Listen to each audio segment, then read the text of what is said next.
Olá, você, tudo bem? Esse é o Tertulianos, diálogos que movem o Brasil. Nosso convidado de hoje vai lembrar da origem da palavra. Na verdade, nós demos uma interpretação livre. Tertuliano, inclusive, existe um filósofo cristão do início do primeiro século que tinha esse nome. Mas aqui evoca a ideia de tertúlia. Lembra das nossas tertúlias do tempo do Dr. Roberto Braga? Como não? Que é uma palavra de origem espanhola, né? E traduz uma ideia muito semelhante ao patuscada português, né? Um bate-papo informal ou envolvendo temas como literatura, filosofia, economia e outros tantos. Lembrando sempre que essa é uma iniciativa minha, Ricardo Carneiro, do advogado Leonardo Gandara e do promotor de justiça, doutor Lélio Calhau. Hoje a gente recebe aqui daquelas pessoas que eu chamo que fazem parte da minha paisagem afetiva e emocional. Obrigado, Ricardo. Doutor Geraldo Mascarenhas, eu vou passar para que ele se apresente, porque o currículo do Geraldo, que eu costumo chamar de Geraldinho, e ele a mim de Richard, por uma amizade que já deve estar beirando, raspando em quase 30 anos. Já passou disso. Já passou disso. Passou disso. As pessoas vão acabar deduzindo aí a idade minha e sua.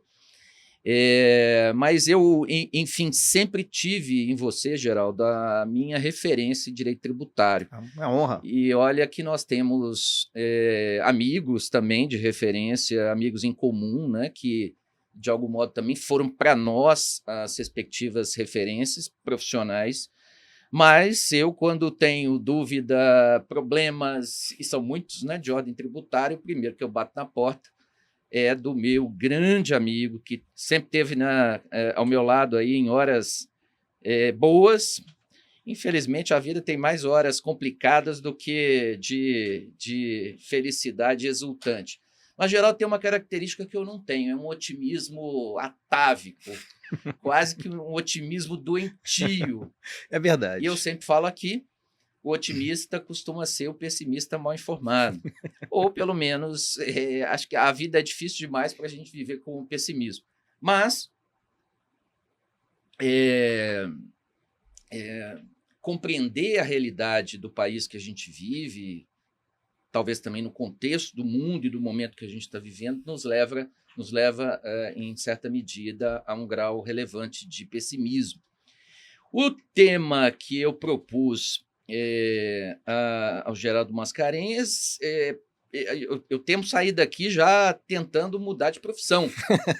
Tenho dito a ele que, acabei de dizer agora, antes de começar, que o Brasil tem, ou pelo menos a minha profissão, a nossa profissão, a profissão dele como advogado tributarista, tem hora, dia e segundo para terminar com a tal reforma tributária. Geraldo, fala um pouquinho sobre o seu escritório, o Xenu. Claro. Quanto tempo que você está no direito tributário? Eu sei que você já percorreu aí um longo caminho, passando por Brasília, onde você morou muitos anos. Fala um pouquinho do escritório. Claro. Ricardo, mas antes de falar do escritório, que eu já conheço há muito tempo, inclusive. Mas antes de falar do escritório, queria realmente agradecer pela oportunidade. E a sua referência a mim como amigo me enobrece muito. Eu uso essa palavra amigo de uma forma muito restrita. E eu sei que você também faz isso. Exatamente. Conhecidos são conhecidos, amigos são amigos. E você está entre os poucos que eu tenho. Eu te agradeço muito pela sua amizade, ela me é muito cara. E só para te lembrar, nós nos conhecemos em 91. Meu Deus, 91. Meu Deus. Quando eu entrei na faculdade, você já estava na faculdade. Eu entrei na faculdade, você era monitor. E aí foi quando eu te conheci em 1991. Jesus Cristo. Bom, Ricardo, falando rapidamente sobre o escritório, o nosso escritório chama-se Xenu Oliveira Santiago. É um escritório de advocacia full service. O Xenu me evoca alguma coisa francesa? Exato, sim. É a origem do escritório? É parte da origem, passa pela França. Nós temos uma unidade própria na França, em que a gente desenvolve uma advocacia local, com advogados locais. Então, isso evolui muito bem. Mas em Paris? Em Paris, mas de uma forma segmentada. Então, não há um relacionamento entre os escritórios em si, entende? Entendi. Bom, mas a minha vida inteira sempre foi o tributário. Eu entrei na faculdade em 91, quando te conheci. No ano subsequente, eu já estava trabalhando com direito tributário, à época, na Pricewaterhouse, hoje é PricewaterhouseCoopers, né? Fiquei lá por um bom período. Logo depois, mudei para Brasília. Trabalhei num escritório que muito me honra, que é a Advocacia Bettiol. São grandes amigos meus até hoje. Devo muito a todos eles. Aprendi muitíssimo. Quanto tempo você ficou em Brasília? 17 anos. Brasília é o centro político e, portanto, o centro técnico do direito. Né? Sem dúvida, principalmente no tributário. Um aprendizado exatamente. E depois tive a oportunidade de montar o meu escritório. Depois que eu saí do escritório do Dr. Bettiol, e logo em seguida o escritório, o Xenu Oliveira Santiago, fez um contato comigo e houve uma incorporação do meu escritório e hoje eu componho a sociedade atuando especificamente na parte do direito tributário. Já há quantos anos? É desde 2013. Então, estou no Xenu desde 2013. São pessoas maravilhosas, meus sócios são pessoas que eu adoro, são meus amigos também, assim como você. E um escritório muito moderno, sempre com uma advocacia bem à frente, no sentido de atendimento do cliente, qualidade, excelência. Isso pode parecer um lugar comum, mas de fato ali a gente leva isso muito a sério. Então, o tributarista é um sofredor? Nós, advogados, como todos, somos sofredores. Mas o tributarista, eu me recordo que na faculdade eu passei a ter uma admiração muito especial pelo Dr. Ives Gandra da Silva Martins, né? Claro, professor de todos nós. Professor de todos nós. E me recordo que eu via deles as palestras e para mim era alguém com ligação direta com direito econômico. Lembro da professora Misabel, falei, não se engane não, ele é tributarista, ele é do direito tributário. É isso. Mas o direito tributário te permite passear pela economia, por finanças, por contabilidade. Exatamente. E conhecer a realidade tributária, eu acho que causa sofrimento. Eu acho que há um certo sofrimento, sim, não sei se essa é a melhor palavra, mas há, porque angústia. Porque é extremamente dinâmico. Então, você tem que estar sempre revendo a legislação. Eu diria que o direito civil, por exemplo, é um pouco mais estático. O direito contratual é um pouco mais estático. Dizem que acompanhar a legislação de CMS é um verdadeiro inferno. Eu lembro do professor José Luiz de Gouveia Rios, saudoso professor, né, querido, a quem eu também devo muito. Ele realmente dizia que você ter a missão de acompanhar a legislação, você tem que metade do dia ler a legislação e a outra metade trabalhar. Porque é tudo o tempo todo. E nem sempre a legislação é codificada. Então, é realmente um desafio, e nesse contexto gera uma certa angústia. É verdade. Mas, Geraldo, fala um pouquinho sobre a reforma tributária. Lembrando que você teve no escritório, acho que ano passado, no primeiro semestre, né? Nos deixou a todos de cabelos em pé. Os meus até caíram em parte, mas fiz mais uma cirurgia em outubro do ano passado. Tudo graças à sua exposição. Fala um pouquinho. Eu tenho impressão, pode ser... Tratando-se de Brasil, do processo político e dos políticos que temos, eu tenho a impressão que os deputados e senadores, pouquíssimos são os que sabem ou entenderam a reforma que eles mesmos aprovaram. A população brasileira, incluindo o setor empresarial, também está achando que isso está longe. E muitos contam com a hipótese, que eu acho que é extremamente desejável, da reforma ser, a implementação dela, pelo menos, adiada na sua implementação. Não sei, o que você acha? Me dá um panorama geral da reforma tributária. Ricardo, primeira coisa que eu digo, que esse nome reforma tributária está errado. Ele é muito mais do que isso. As pessoas acham que essa reforma está mexendo tão somente com os tributos. Com alíquota. Com alíquota, com base de cálculo, extingue o tributo A e cria-se o tributo B. É muito mais do que isso. Isso tem reflexo na precificação dos produtos. Isso tem reflexo nos contratos que são feitos. Isso pode ter um reflexo forte na parte de marketing. Isso tem um reflexo... Marketing? Sim, porque eventualmente se o seu preço oscilar, você precisa ter uma revisão da sua política de marketing, né? Isso tem uma política, um reflexo tremendo em se tratando da parte comercial. Mais ainda na parte financeira, com split payment, sobre o qual nós vamos falar. Então, isso não é uma reforma tributária. Que eu chamei recentemente no meu blog, o Opinião Formada, de Banana Split Payment. Uma boa. Para dar para chamar a atenção do leitor. Mas eu acho que passa por aí, porque não deixa de ser uma certa banana, entende? É uma banana. Mas nesse cenário, não é uma reforma tributária que está restrita à contabilidade, está restrita ao setor fiscal. Muito pelo contrário, vai ter impactos no setor comercial, quiçá mais do que na parte da contabilidade, ou da parte sistêmica. Isso eu acho que ainda não está claro para a grande maioria dos contribuintes, dos Nem empresários. para os contadores. Os contadores talvez até seja um pouco mais singelo, porque a parte sistêmica, uma vez sendo implementada, ela roda razoavelmente bem, né? Então é um baita desafio, mas eu acho que os reflexos decorrentes disso é que ainda não foram medidos. Eu ousaria dizer que a grande maioria dos contribuintes, das empresas, não sabe qual vai ser o impacto da reforma tributária, quer do ponto de vista financeiro, quer do ponto de vista comercial, quer do ponto de vista contratual. Meus contratos me permitem repassar a diferença? Não permitem?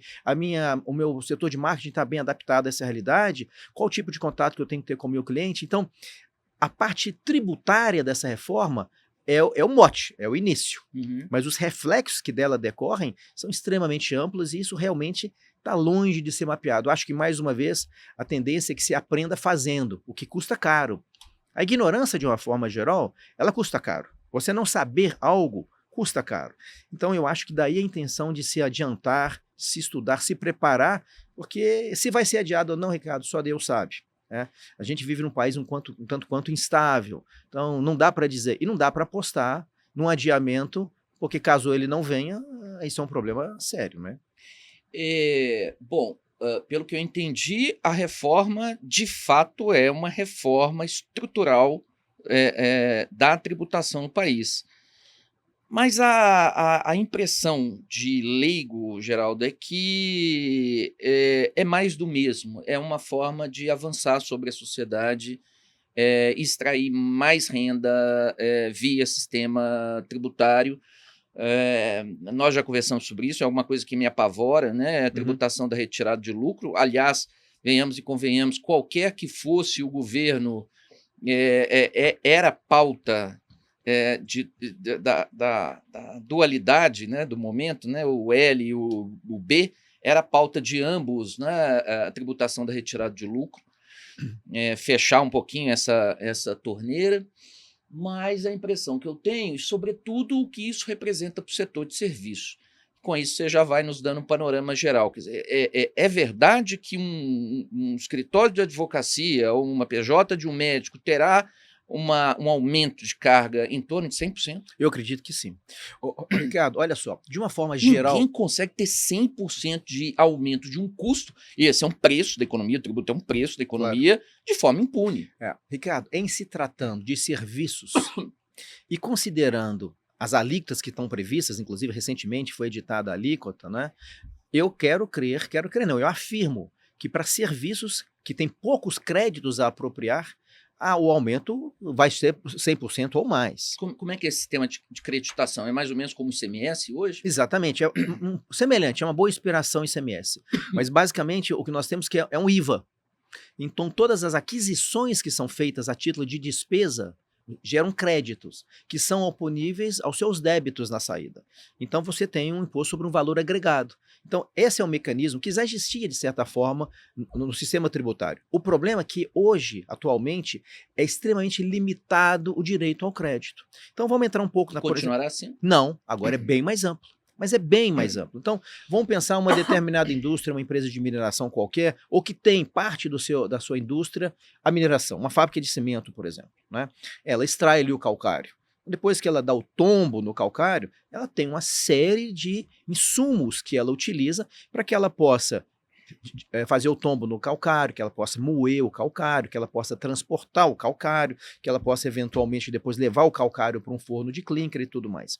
E atualmente, seja para fins do IPI ou eventualmente do PIS e do COFINS, boa parte dos insumos das aquisições que são feitas, a Receita entende que não dá direito ao crédito. Isso no setor de cimento é claríssimo, no setor de mineração é claríssimo. Então, isso gera o quê? Gera que eu tenho um sistema não cumulativo, que na verdade é cumulativo. Hoje, com a reforma, a partir do momento que o IPI, o PIS e o COFINS vão ser extintos para que a gente tenha a CBS e o IBS, e a partir do momento que esses dois novos tributos, um tributo, um imposto e o outro uma contribuição, o que ocorre? A compensação vai ser integral, ou espera-se que seja. Então a indústria é favorecida. Por outro lado, o setor de serviços tem muito pouco a apropriar. O seu escritório, que tipo de aquisição você faz? Papel, que nem mais existe porque não demanda impressão. São imateriais. Eventualmente você gasta com aluguel, eventualmente, porque a folha você não pode apropriar, né? Sua conta de luz, isso é imaterial. Então você não tem muito a acreditar. E por outro lado, você estava sujeito ao ISS, que é uma alíquota um pouco menor, né? E agora o que você vai estar sujeito? Ao IBS e ao CBS, que contemplam uma alíquota muito maior. Então, para o setor de serviço, não tem dúvida. A vantagem quanto a isso é que o seu cliente, o que toma o seu serviço, por exemplo, vai poder apropriar o crédito. O ISS desaparece. Desaparece, de forma gradual até 2033. Né? O ICMS e o ISS desaparecem num período de transição. Mas a grande jogada quanto a isso é que o seu custo fiscal vai aumentar, mas o cliente que contrata o seu serviço vai poder apropriar o crédito da nota que ele te paga. Geraldo, eu queria ser esperançoso e otimista com você. Mas temos que ser, Ricardo, não tem outra opção. O cliente, você sabe como é que negocia com... Sim, mas faz parte. Eu acho que numa negociação saudável, e desde que o cliente saiba do seu valor, que você é um bom profissional, que você é um profissional honesto, que você trata de forma correta, que você é sincero, que você não fala só o que ele quer ouvir, que você não se rendeu totalmente a simplesmente jogar um parecer na IA e sem nenhum tipo de responsabilidade, a tendência é que ele queira manter você como um prestador de serviço. E nesse sentido, eu acho que uma negociação abre. Talvez você não consiga repassar a integralidade do seu novo custo, mas talvez você consiga repassar uma parte significativa dele, né? Ai, meu Deus, eu vou entrar em depressão depois dessa sua entrevista. Mas vamos lá. Então, 5 tributos sobre consumo desaparecem. PIS, COFINS, IPI, ICMS e ISS. Exato. E são substituídos pelo IVA. São substituídos pelo IVA, que é o CBS e o IBS, né? Mas a gente teve a criação de um terceiro tributo aí, né? Que é o imposto seletivo. Então, digamos... Imposto da maldade. Eu acho que sim, é em parte da maldade, mas, por outro lado, há algum tipo de consumo que ele visa desestimular, que eu acho como sendo positivo, como cigarros e bebidas, em algum momento, que, digamos, preservam um pouco a população. O problema do imposto seletivo, e aí talvez a gente possa falar um pouco mais pelo segmento de mineração, é justamente o fato de que ele tributa também minério de ferro, por exemplo. Né? Então, é algo um tanto quanto complicado. Arrecadatório. É nitidamente arrecadatório. Quais são os bens minerais? Minério de ferro, petróleo bruto, gás, e basicamente não são tantos, mas são esses. Justamente aqueles que mais arrecadam. Né? E o interessante disso, Ricardo, qual que é o argumento? O argumento é de que a atividade minerária ela tem um potencial negativo em relação ao meio ambiente. Mas o que você tem que pensar quanto a isso? Veja bem que interessante isso e como é que fica evidente a intenção arrecadatória. E nós estamos falando o imposto seletivo de um tributo extrafiscal. Né? Mas o que é muito interessante notar, a atividade de mineração é amplamente regulada. Você sabe do que eu estou dizendo mais do que ninguém. Claro. Você tem uma regulamentação ambiental extremamente pesada, as multas são colossais, os riscos são tremendos, a legislação minerária extremamente complexa. Já existe a compensação financeira. Já existe a CEFEM. Né? E agora, então, se rotulou a mineração, apesar de todo esse segmento, como sendo sujeito ao imposto seletivo, tendo em vista que seria prejudicial à saúde, ao meio ambiente, aí vai. Seria o equivalente ao cigarro. É isso que eu ia dizer. Compara, então, uma indústria, com todo respeito a quem produz cigarro, mas uma indústria de bebida ou uma indústria de cigarro, o nível de regulamentação que eles têm, eu ouso dizer que não é, e o nível de penalidade que existem, eu ouso dizer que não são da estatura de uma empresa que realiza mineração. Eu quero crer que não. Que existe um potencial de dano, é evidente, mas, por exemplo, criação de gado. Também tem um potencial de dano ambiental tremendo, né? Que também tem sujeito à sua regulamentação, mas que talvez ocupe uma área até muito mais significativa do que a mineração.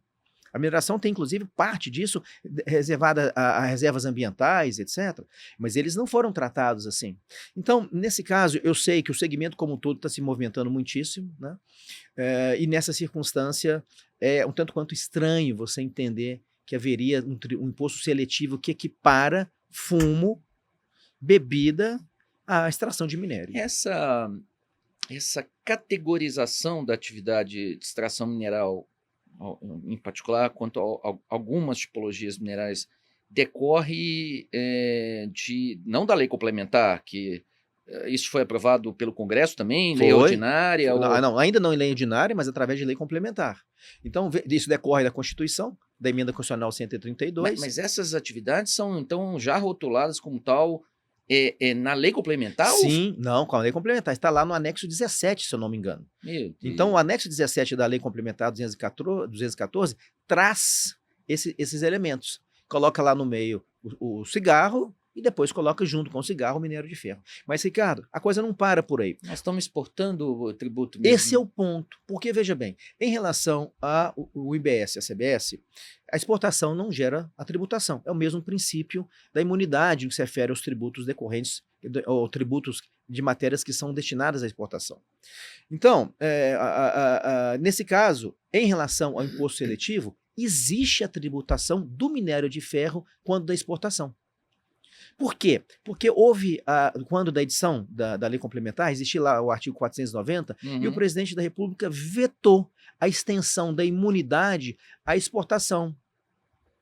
Então, nesse contexto, olha como é que a coisa é realmente séria. O Brasil vai passar a tributar a exportação de minério, algo até então novo, até então inexistente. Então, nós vamos perder competitividade em relação a esse assunto. Alguém pode... Eu me lembro do debate eterno sobre a tal Lei Candir, né, que faz a exoneração de tributos federais para fins de exportação. Na verdade, a Lei Candir é em relação ao ICMS. ICMS. Exato. ICMS. Mas nesse ponto, em se tratando do imposto seletivo, o Brasil vai passar a exportar tributo. O minério de ferro brasileiro vai perder competitividade de forma muito clara. Alguém pode dizer que a alíquota de 0,25 não é uma alíquota significativa, mas dentro dos volumes que são produzidos, são dezenas de bilhões de reais. E isso no mundo competitivo, cada vez mais competitivo, é muito complexo. Então, esse veto está no momento no Congresso para saber se ele vai ser derrubado ou não. Não existe ainda, eu pelo menos até onde meu conhecimento, uma decisão final quanto a esse assunto. A última informação que eu tenho acompanhado isso de forma próxima, é que ainda está se tramitando no Congresso uma eventual derrubada desse veto. O veto foi em relação a não incidência do imposto seletivo na exportação. E aí, olha que coisa muito realmente interessante. A lei traz que em determinados momentos, a dependendo do tipo de operação, não para o minério de ferro, mas para cigarro, para bebida, a exportação é imune. Então, para exportar cigarro, exportar bebida, em algum momento, e dependendo do tipo de exportação, porque a lei complementar tem uma previsão expressa sobre esse assunto, não há incidência. Para o minério de ferro, há incidência. E qual é o argumento quanto a isso? E é isso que realmente nos espanta. É que há o entendimento de que a tributação, ela se dá quando da extração do minério, e não quando da exportação. Então a tributação tem um momento, tem um fato gerador prévio, ou anterior, um passo anterior, que é justamente a extração. Então, o motivo do veto do presidente foi, olha, tem que incidir porque o tributo incide na extração. Se fosse na exportação, talvez fosse imune. Então, isso com base no artigo 156 da Constituição. Então, esse foi o fundamento que deu origem ao veto, que eventualmente pode ser ultrapassado. É assustador, né? Porque é compreensível uma carga tributária excepcional, como já é hoje, né, sobre produtos que têm caráter entorpecente ou que prejudica a saúde humana, mas o governo brasileiro, então, sinaliza de que ele está correto, quer dizer, se é um imposto seletivo como que inibidor de determinados comportamentos, com essa função, né, obtendo esse efeito marginal ou externo da tributação, então o governo brasileiro sinaliza que ele quer menos produção, menos mineração de ferro. Me faz crer que seja isso. É uma forma de interpretar, porque veja bem... Mas não é, na prática ele quer mais arrecadação. Exato, no frigir dos ovos é isso, é uma questão arrecadatória no que se refere especificamente ao minério de ferro. Agora, Ricardo, se nós pensarmos, isso vai ser judicializado. E a possibilidade de nós termos uma decisão contrária à pretensão da Fazenda é grande. Eu vou te dizer o porquê. Porque há muito tempo atrás, a ministra Rosa Weber, analisando um caso assemelhado, né, ela entendeu que o conceito da imunidade nas exportações é um conceito amplo. É um conceito que tem que ser tratado de forma ampla. E esse precedente... Isso violaria o quê? A isonomia? Não, violaria o fato de que uma lei complementar, em tese, não poderia estar limitando a amplitude do conceito constitucional de imunidade nas exportações. Mas, em última hipótese, resvala na isonomia. Quer dizer, por que um setor tem imunidade e outro não? Não, em se tratando de um imposto seletivo, né, digamos assim, existe uma certa prerrogativa de se entender o que estaria sujeito a essa seletividade. Mas o importante quanto a isso é que, creio eu, que o setor minerário não vai deixar isso barato. Caso, eventualmente, esse veto seja mantido... tarde para fazer alguma coisa, Geraldo? Não, porque o veto ainda está sendo analisado. Então não adianta ir a juízo agora, enquanto a gente não tem ainda um cenário... semestre eleitoral, e essa porcariada toda começa no dia 1º de janeiro. Em relação ao imposto seletivo, sim.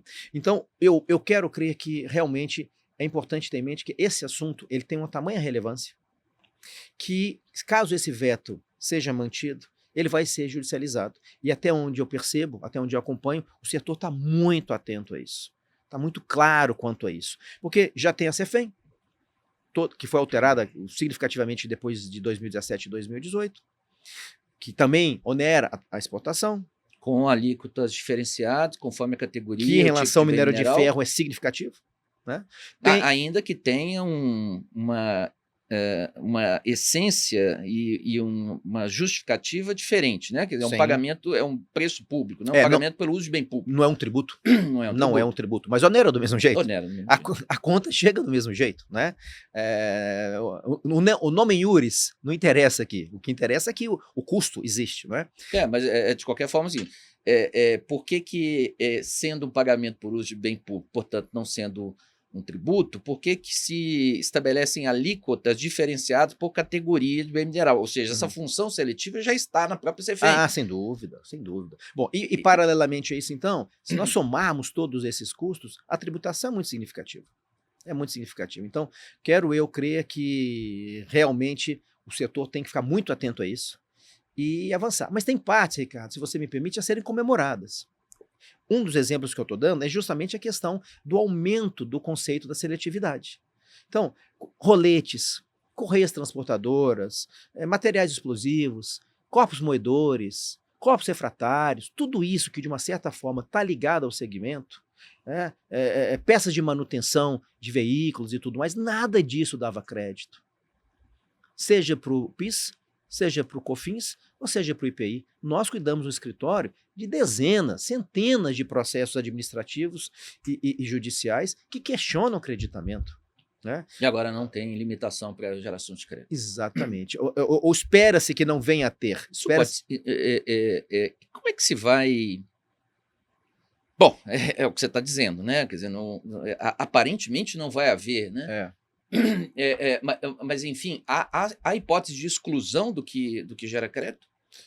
No momento, a lei fala que isso pode ser regulamentado. Né? Mas, volto a dizer, o princípio que vem que agora, em função da emenda constitucional e da lei complementar, é amplo. Mas a gente já teve várias surpresas. Você citou a Lei Complementar 87, que anos a fio alterava-se o famoso artigo 33 e o artigo 21 para que nunca desse direito a creditamento amplo. Né? Então, quer dizer, que também era uma lei complementar. Então, existe um certo trauma. Infelizmente, o gato escaldado tem medo de água fria. Né? Então, vamos ver até que ponto isso vai ficar um pouco mais claro. Como é que fica a tributação sobre patrimônio e sobre consumo? Várias pessoas me censuram por postagens sempre indicando que não se deve criticar governos, ministros, que isso sempre é comprometedor, mas, enfim, ainda existe o direito à opinião. Quer dizer, está cada dia mais difícil. Mas eu costumo postar hoje é, é, algo que tem dado muito destaque, né, que é a diferença de alíquotas e de modelo tributário do Brasil, Estados Unidos e países da Europa. Uhum. E é assustador ver a diferença de carga num celular ou de um carro, Brasil, Paraguai, Estados Unidos e um país europeu. Uhum. Celular, videogame, Uhum. automóveis. Uhum. Automóvel chega quase, dependendo do modelo, quase 50%, 46%, 47%. Uhum. Um perfume, um celular pode chegar a 76%, 74%, 76%. Uhum. E aí, o consumidor brasileiro vai continuar pagando absurdamente para ter acesso a bens que em outros países, sobretudo nos Estados Unidos, são muito baratos?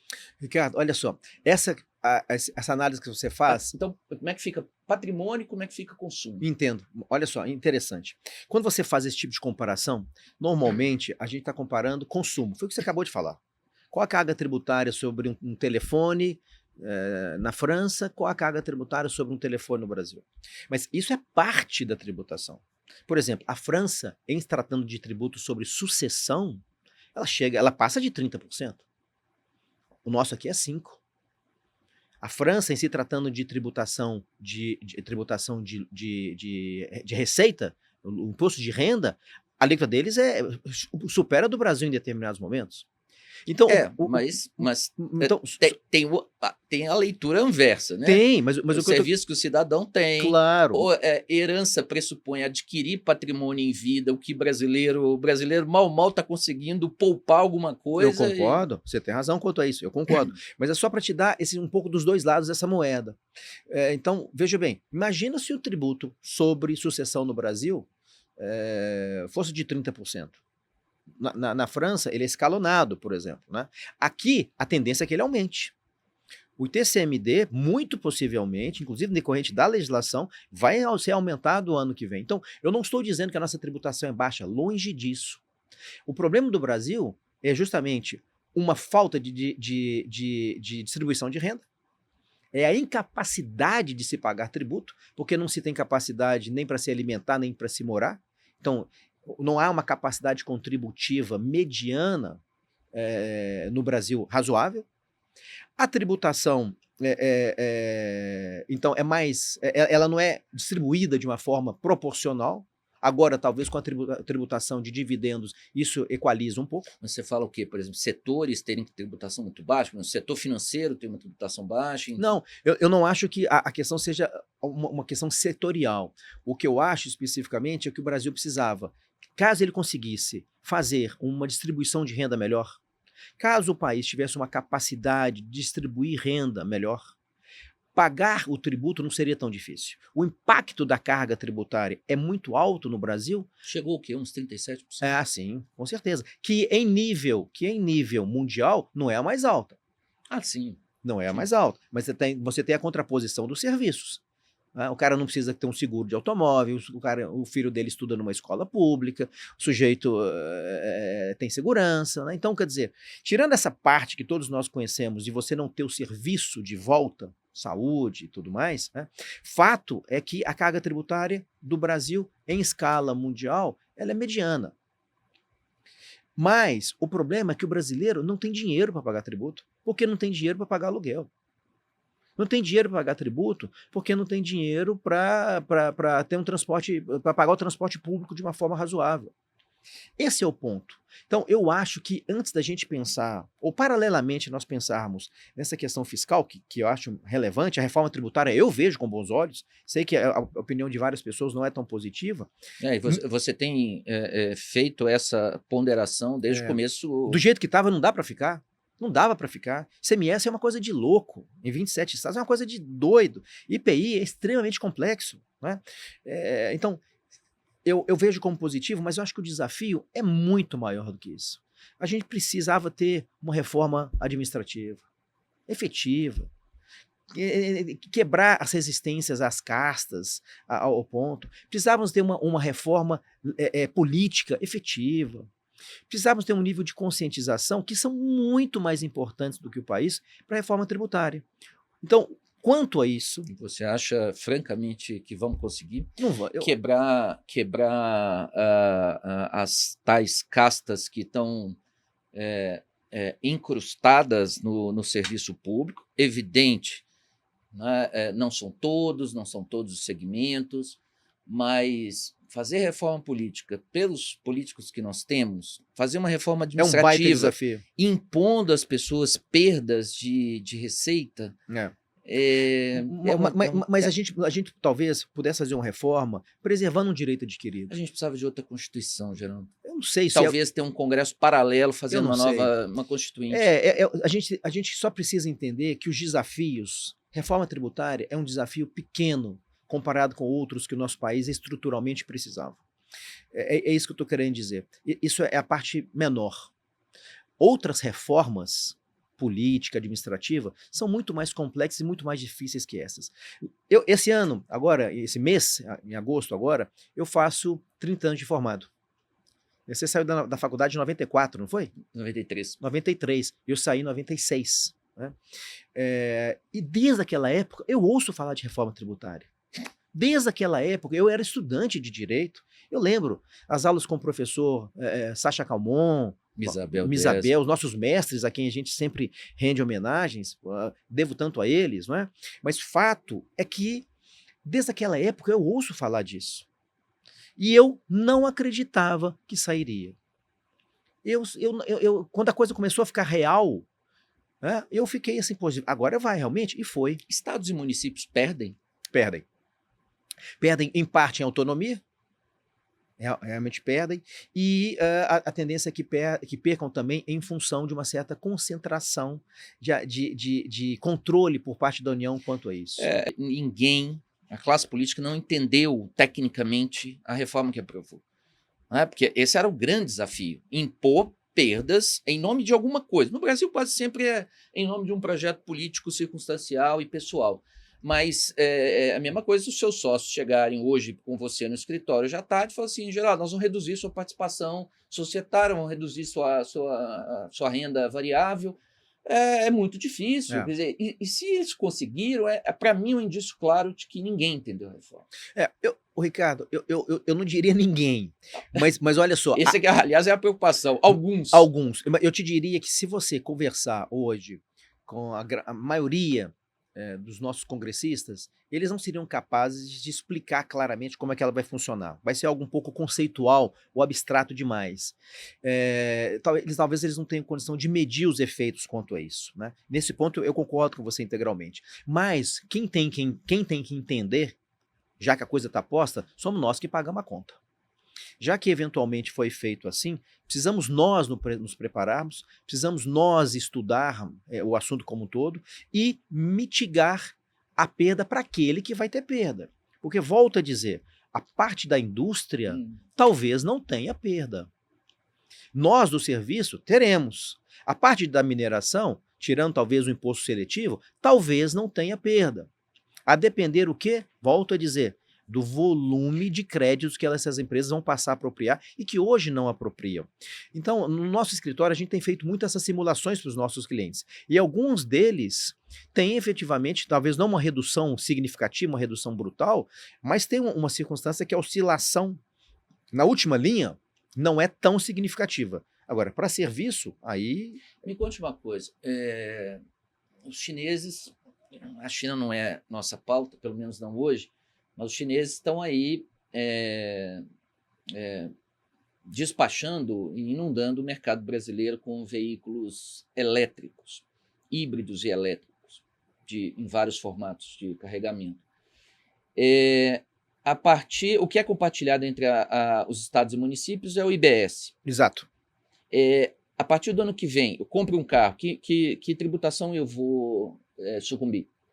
Bom, veja bem. IPVA tecnicamente não existe mais. Não, continua existindo o IPVA. O IPVA é um tributo sobre patrimônio. Essa reforma é uma reforma sobre consumo. Perfeito. Tanto é que você fez uma breve referência à tributação de dividendos no início do nosso bate-papo, mas também isso não faz parte da reforma tributária. Tinha essa discussão, né? Imposto grandes fortunas. Isso é uma questão paralela, entende?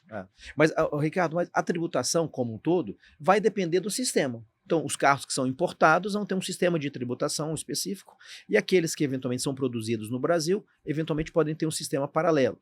Porque, veja, os tributos são os mesmos, mas você tem que depender de qual é o nível de emissão do carro, uma série de questões quanto a esse ponto que são relevantes. Mas a tendência é que nesse ponto, o que seja trazido de fora, que não vai estar claramente beneficiado por um sistema de creditamento, talvez não tenha mesmo nível de vantagem do produto feito dentro do Brasil.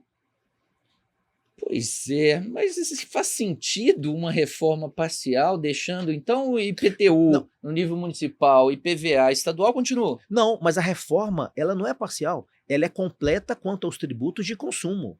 Quanto aos tributos de consumo, ela é extremamente abrangente.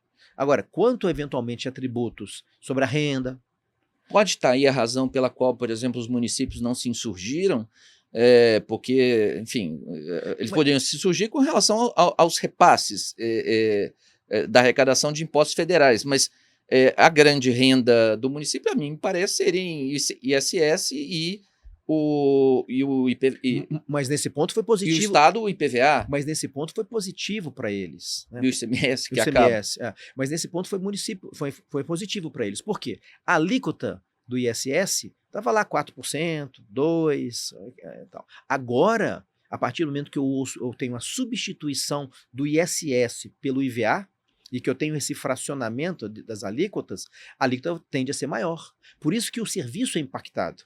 Nós, o seu escritório, o meu, os demais colegas que estão na atuação de serviço, pagavam ISS. Não pagavam o ICMS. Tá? A não ser determinados tipos de serviços, por óbvio. Mas não pagavam o ICMS. Agora, a alíquota que substitui o ISS é a alíquota do IBS, que é superior, obviamente, à alíquota do ISS. Então, por esse lado, os municípios têm eventualmente uma vantagem quanto a essa circunstância. Né? O problema quanto a esse assunto é que vão estar ligados a um comitê gestor. Então, o nível de autonomia... Federal? Não, federal não. O federal continua sendo a Receita Federal do Brasil. E o comitê gestor vai tratar... De nível estadual e municipal? Vai tratar dos níveis municipal e estadual. Que vai ser um comitê, tem uma composição específica, 27 membros. Com possibilidade de estabelecer alíquotas? Não, as alíquotas decorrem de lei. Pré-definidas. Inclusive, é um ponto interessante, Ricardo. Olha como é que é um pouco preocupante. Você há de se recordar que sempre se falou da neutralidade da reforma tributária. Aliás, desculpe, né? Só para me autocorrigir, porque a tipicidade também é um princípio importante do direito tributário. Né? A alíquota tem que estar em lei. Exatamente, sem dúvida. Bom, mas veja que coisa interessante. A lei previa a alíquota de 26,5% para o IBS e o CBS, ali, conjuntamente. Saiu agora, poucos dias, a alíquota prevista, que foi de 27,9%. Então, se previa, dentro da neutralidade, 26,5%, havia a possibilidade da alteração desse ponto, mas a alíquota foi para 27,9%. Isso pode parecer pouco, mas é um aumento de 5%. É um aumento muito significativo quanto a isso. É muito significativo. Isso envolve a necessidade de edição de uma nova lei e tudo mais. A lei complementar traz toda essa receita. Mas o que eu quis dizer? Já é um indicativo. Se falava em 26,5%, agora a gente fala praticamente em 28%. E isso é 5 ponto alguma coisa por cento. 5% dentro de um segmento que tem uma margem pequena é muito significativo. Então, isso começa a desmontar um pouquinho um certo discurso de neutralidade. Lembrando que quando se fala em neutralidade, é a neutralidade da carga tributária do país. Não é uma neutralidade setorial, entende? Entendi. E você acha que a carga deve se manter no patamar atual ou com leve expansão? Eu acho que com expansão. Um exemplo disso é que se falava em 26,5% e agora a lei sai em 27,9%. Pode parecer uma variação mínima, mas isso tem um reflexo muito significativo. Geraldo, isso você me explicou desde o começo. Os nossos... Eu sou mais indisciplinado com o horário e acabo te deixando na mão tomando café sozinho. Mas normalmente essas conversas muito aprazíveis, inclusive, são no café da manhã, que a gente sabe tomar juntos. Né? É fato.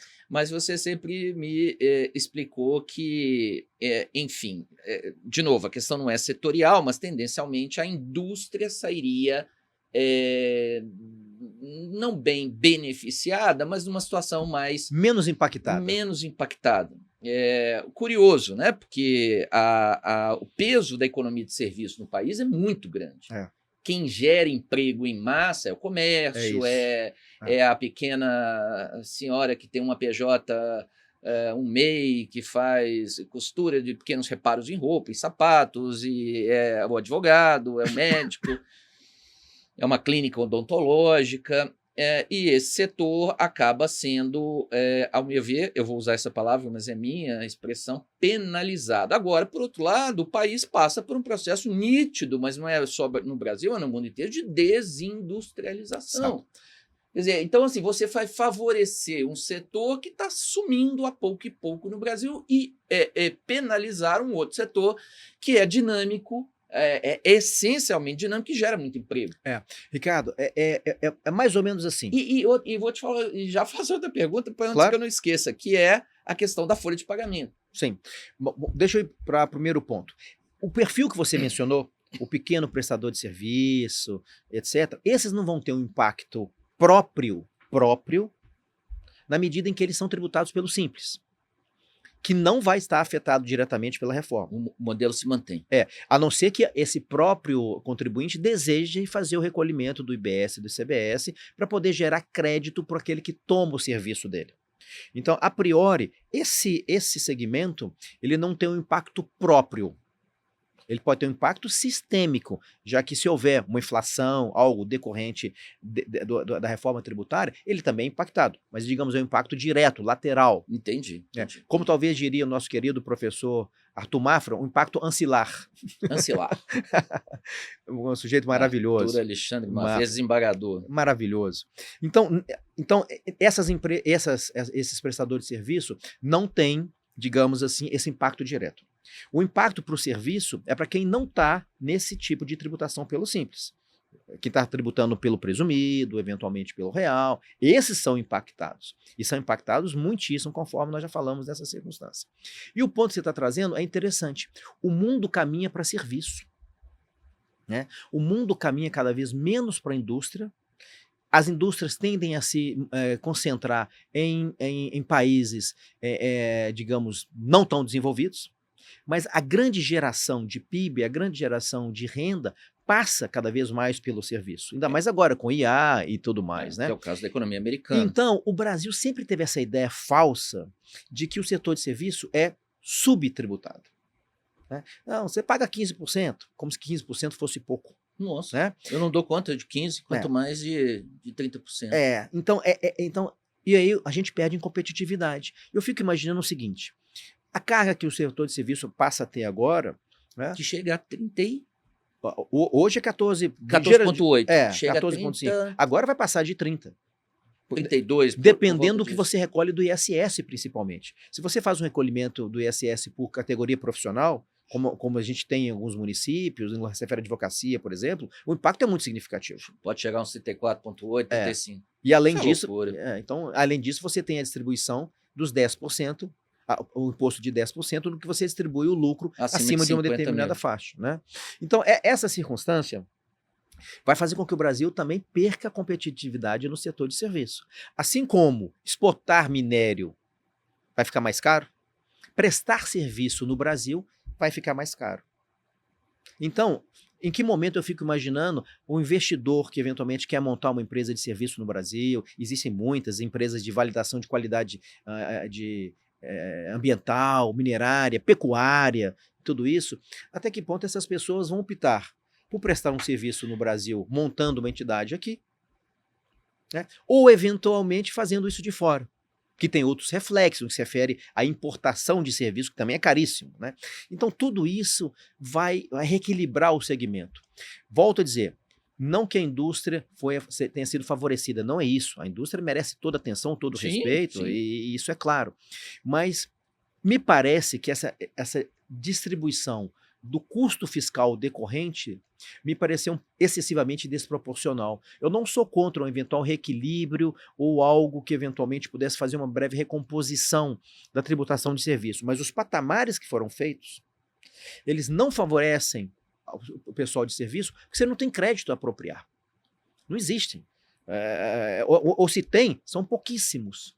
E a partir do momento que você troca o ISS pelo IVA, a pancada vem direto. Então, realmente, a gente tem que ficar atento a esses efeitos. Bom, tem dito que os governos brasileiros, né, eu falo aqui governo de forma ampliativa, uma tradução de Estado brasileiro de modo geral, tem sido quase que um sócio do governo do Paraguai, né? Porque é claro que há muita publicação festiva em torno desse assunto, né? Que as empresas estão se implantando, seja no setor industrial, muitas de fato foram produzir no Paraguai, que é muito mais barato que produzir aqui, em todos os aspectos, inclusive legislação trabalhista, que é outra chaga brasileira, que precisa ser rediscutida. Aliás, né? O Brasil tem isso. Houve uma reforma trabalhista efetiva, contundente, foi revertida. E não foi pelo próprio legislativo, foi pelo judiciário. Mas é grave, porque há atividades em que produzir no Brasil não é uma opção, é uma necessidade. Se eu sou minerador de um determinado bem mineral, por qualidade ou volume, é um fato da natureza. Eu me constituí para lavrar esse tipo de minério. O problema é que tem minério de ferro na Austrália. Talvez não tanto com a qualidade do minério brasileiro, só que entre o porto de São Luís, né, até a China, há uma distância muito grande, há carga tributária na produção aqui, e na Austrália certamente não haverá. Mas há atividades, as atividades de transformação industrial e serviço, como você muito bem nos explicou, em que, no mundo de hoje, totalmente conectado digitalmente, eu não preciso ficar no Brasil. Para quê? Eu vou para o vizinho. Ainda que tenha riscos também, né? O mundo está vivendo isso. Aí é um governo de direita, de repente passa a ser um governo de esquerda e reverte todos os avanços. É muito complexo. Olha, ser empresário no Brasil, Geraldo, ser advogado no Brasil já está muito difícil. E em relação ao setor de mineração, o principal impacto é esse, quer dizer, na verdade o grande impacto é sobre a mineração de ferro, essa que é mais comum aqui no nosso dia a dia. Exatamente, essa é mais impactada porque o anexo 17 da lei complementar nomina expressamente o minério de ferro e alguns tipos de derivados, entende? Mas esse é o ponto. E a exportação, então, vai ser diretamente afetada. Eu acho que para o segmento de mineração, esse é o ponto. É o que eu acho que eu recomendaria, se é que assim eu posso dizer, a necessidade de se concentrar esforço na derrubada desse veto. Acho que a possibilidade de ser derrubada é significativa, porque há inclusive elementos técnicos nesse sentido. Não sendo possível por uma questão política, não tem muita dúvida que um questionamento judicial, inclusive com o precedente sobre o qual eu falei, da ministra Weber, tende... Que precedente já não serve mais para nada no atual contexto. Né? Mas pelo menos existe. Melhor do que nada. Melhor do que nada. Né? E isso, eventualmente, poderia ser útil também num eventual debate. Esse é o grande ponto. Né? E a parte a ser comemorada é realmente o creditamento integral, que, volto a dizer, é significativo quanto a esse ponto. Mas, só lembrando, creditamento integral, que em tese, se não fossem as dificuldades da Lei Complementar 87, no que se refere ao ICMS, nós já teríamos. Agora ele vem. Então, eu não vejo... Todo tipo de insumo? Todos os tipos. Em princípio, como você falou, sim, a regulamentação todas as despesas pode extrair alguma... Desde que natureza, volto a dizer, não pessoal. Não pessoal. Salários não são fator de creditação. Exato. E o interessante, então, o que eu gostaria só de salientar, até para concluir, é o seguinte, Ricardo. Esse sistema da cumulatividade integral não foi um ganho, não foi um presente, foi o resgate do que deveria ter sido.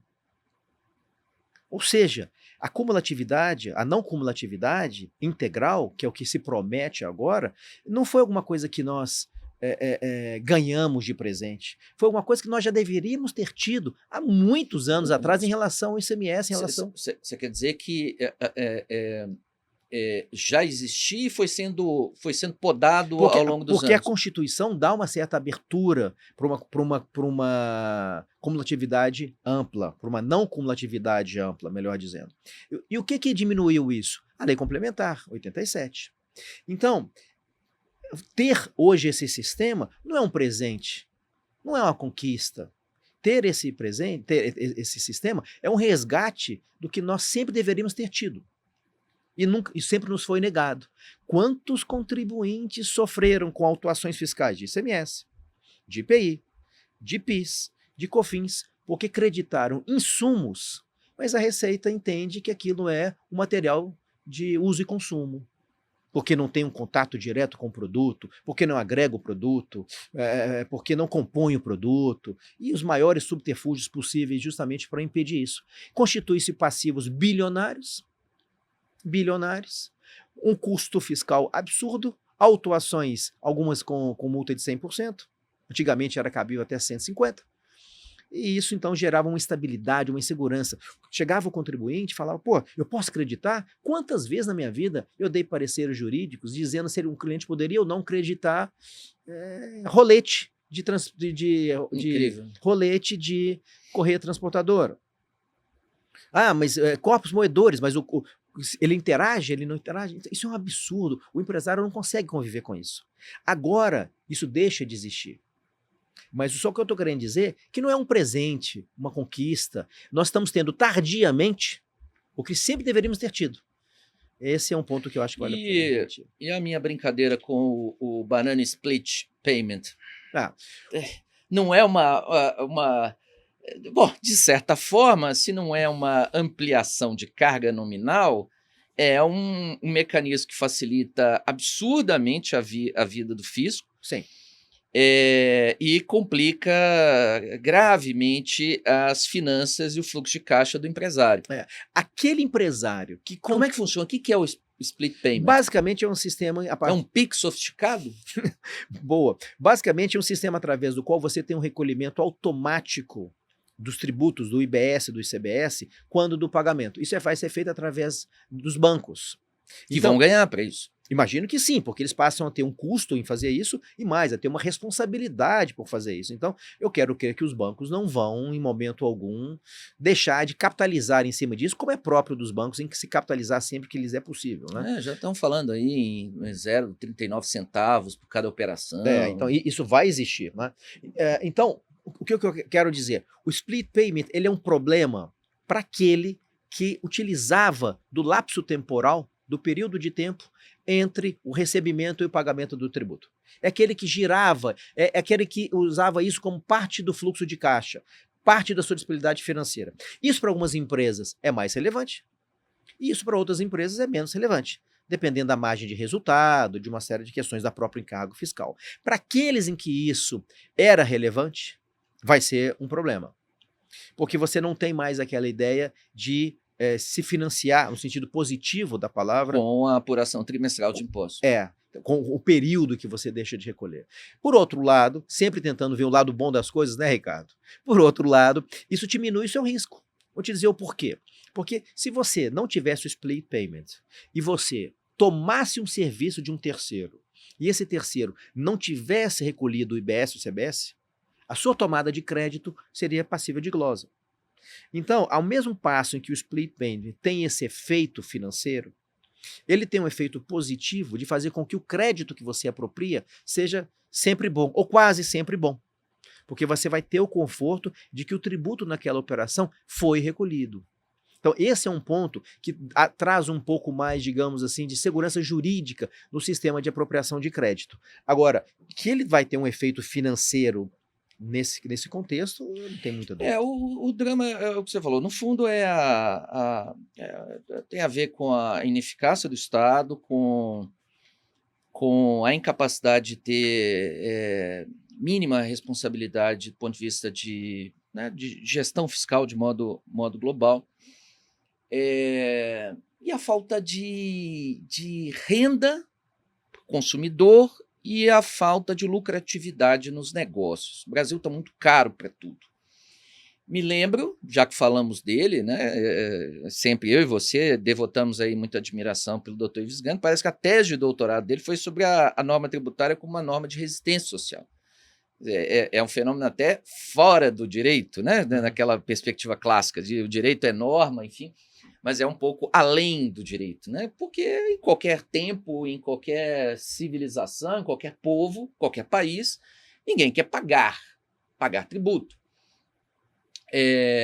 As pessoas se contentam em determinadas circunstâncias por ter de volta alguma contraprestação do Estado. Afinal, o Estado serve para isso, ou deveria servir. O Estado brasileiro não serve para quase absolutamente nada. Mas eu tenho dito, e é ruim falar isso, sendo profissional do direito, que a sonegação tem sido, muitas vezes, um fator de sobrevivência. Porque tem o sonegador que agora foi qualificado aí como contumaz, né? Aquele que pedala impostos e espera um refis e vão renegociando com a PGFN, né? Procuradoria-Geral da Fazenda Nacional, esses acordos, essas transações individuais, o que me faz crer que viveremos aí, além da própria recessão que já foi contratada pelo governo atual, um período de quebradeira. E entendo, eu acho que você tem dito que não dá para avaliar a reforma se é boa ou má circunstancialmente só pelas alíquotas que sobrecarregam um ou outro. Né? Isso é alguma coisa que deveria ser aferida ao longo dos próximos 10, 15, 20, 30 anos. Né? E o problema são os efeitos marginais da tributação. É isso aí. E vamos viver tempos tenebrosos. Acho que a reforma tributária vai trazer... Só revendo esse ponto. Do meu ponto de vista, a reforma tributária ela tem muitos fatores positivos. Muitos fatores positivos. Estou falando do ponto de vista médio. Não estou fazendo análises setoriais, ok? Estou falando do ponto de vista estrutural. Ela tem muitos pontos positivos. Acho que ela simplifica, sim, o sistema tributário, talvez não no nível que nós gostaríamos, mas quem trabalha com ICMS, com PIS e COCONFINS, sabe o que eu estou dizendo? Então ela simplifica o sistema. Ela traz um pouco mais de segurança jurídica no que refere à redução de potenciais passivos. Isso é uma realidade. A reforma tributária simplifica em algum momento a questão da forma de pagamento, inclusive as formas de apuração, porque o IBS e o CBS são apurados de forma conjunta. Então, há que se louvar alguns pontos. O ponto que realmente me preocupa são questões mais, digamos, aí sim, setoriais. Tributação de serviço, incidência, por exemplo, a forma como o imposto seletivo pode estar sendo cobrado, né? E outros pontos que a gente pode falar mais à frente. Mas, assim, a reforma tributária não é algo que não deveria ter acontecido. A reforma tributária precisava ter acontecido. A quantidade de conflito de competência que a gente tem entre municípios, de município com estado, é uma coisa, ainda existe isso. Guerra fiscal, a tributação só na origem, a tributação, é justo que a tributação migre para o destino. Né? Então isso tudo é louvável. A questão é que, como toda mudança drástica, causa medo, causa receio, causa angústia, causa reflexão. Alguns perdem, outros ganham. No caso, eu volto a dizer, para o país como um todo, eu sou a favor da reforma tributária. Ela é perfeita? Está longe de estar perfeita.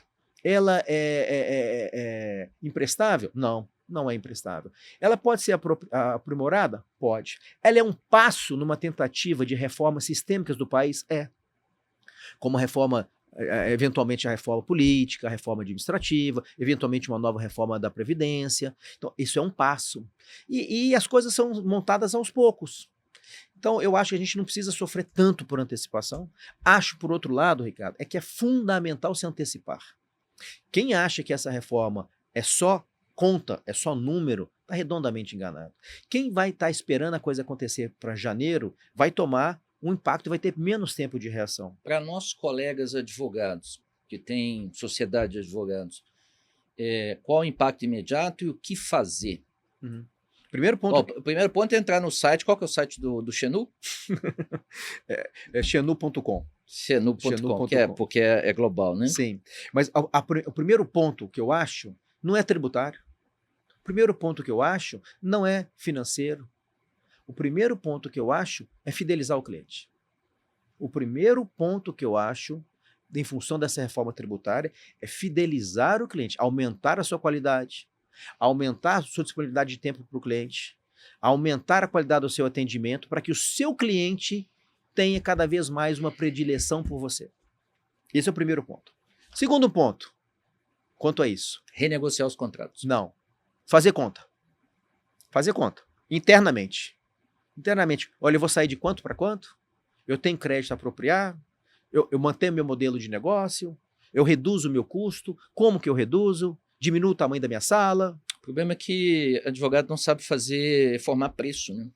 O advogado cobra pelo que ele acha que ele representa no mas mercado. existem consultorias que ajudam nesse sentido, né? Esse é o segundo ponto. Internamente. Fazer as minhas contas internamente e rever o meu modelo de negócio, né? Tem custo que eventualmente eu não estou precisando ter. Né? Então, estrutura física. A estrutura física, eventualmente contratação de serviço de impressão, eventualmente os meus custos afetos com viagem. Né? Você vai a São Paulo toda semana? Precisa? Você precisa ir para São Paulo? Será que você não pode maximizar parte da sua atividade online? Então, internamente. E o modelo de negócio em si, com precificação e tudo mais. Esse é o segundo ponto. Então, primeiro, fidelizar o cliente, no que se refere à qualidade. Segundo, fazer conta interna. Terceiro, rever os seus contratos. O que meu contrato prevê do ponto de vista de preço? Eu tenho a cláusula de revisão automática de preço, eu tenho uma cláusula que é pelo GPM, como é que isso está? Então reveja os seus contratos. Seus contratos são de uma advocacia mensal, seus contratos são de uma advocacia spot, você cobra por hora, então rever o seu tipo de contrato e a forma como você fatura. Esse é o 3. 4, negociar com o seu cliente. Negociar com o seu cliente, explicar a circunstância, reiterar para ele o nível de qualidade de parceria que você tem. Alguns são sensíveis a isso, outros não, mas isso é normal. Nós somos clientes e nem sempre a gente é sensível. De vez em quando a TAM atrasa um voo, até que ponto você é sensível? Então, nem sempre... Quase nunca. Então, nem sempre a gente tem a sensibilidade que a gente espera que os outros tenham, né? E aí, então a gente tem que entender isso e renegociar com o seu cliente. Fala, fulano, olha, você vai poder apropriar os créditos do meu serviço. Você não podia. Eu te cobrava por hora 1.000. Agora, eu preciso, por causa disso, passar para 1.150. Por outro lado, você vai ter um ganho, porque você não apropriava essa minha nota. E agora você vai passar a apropriar, de forma que o efeito para você não é um aumento de 150, é de X. E tal. Quem fizer isso antes tende a beber água limpa. Quem fizer isso primeiro tende a ter uma posição talvez mais receptiva do cliente. Quem deixar para o final, o cara fala, pô, me desculpa, mas já passaram 10 outros prestadores de serviço aqui, eu já renegociei com eles, eu não tenho mais orçamento. E aí você vai ficar de fora. Então, eu vejo essa sequência.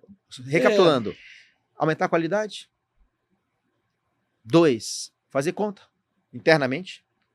Rever o modelo. Rever o negócio. 3, analisar os contratos, qual que é o seu perfil de faturamento. 4, negociar com os clientes. Geraldo, eu acho que eu fiquei agora mais tranquilo, eu só vou começar a rezar. Acender vela. Mas rezar, você tem que rezar sempre. Já devia estar rezando.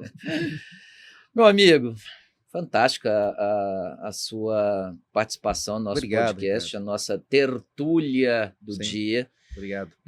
Fizemos várias nas últimas semanas, a sua com certeza vai despertar aí bastante atenção. Obrigado.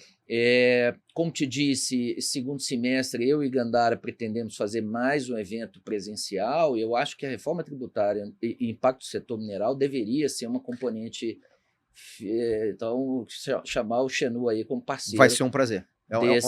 Desse nosso evento. Geraldo, eu só tenho a agradecer a aula de Direito Tributário. Como eu te disse, agora estou propenso mais a rezar, e rezar por tudo, pela decisão no voto, pelos que vão assumir o poder a partir de 1º de janeiro, e para que a gente também sobreviva, né? Tenha saúde para sobreviver. Esse é o ponto. Que é alguma coisa que você sempre me exorta a fazer, cuidar da saúde, cuidar do equilíbrio físico e mental, sobretudo, num mundo que tem tantas oportunidades para a gente perder o foco, o equilíbrio,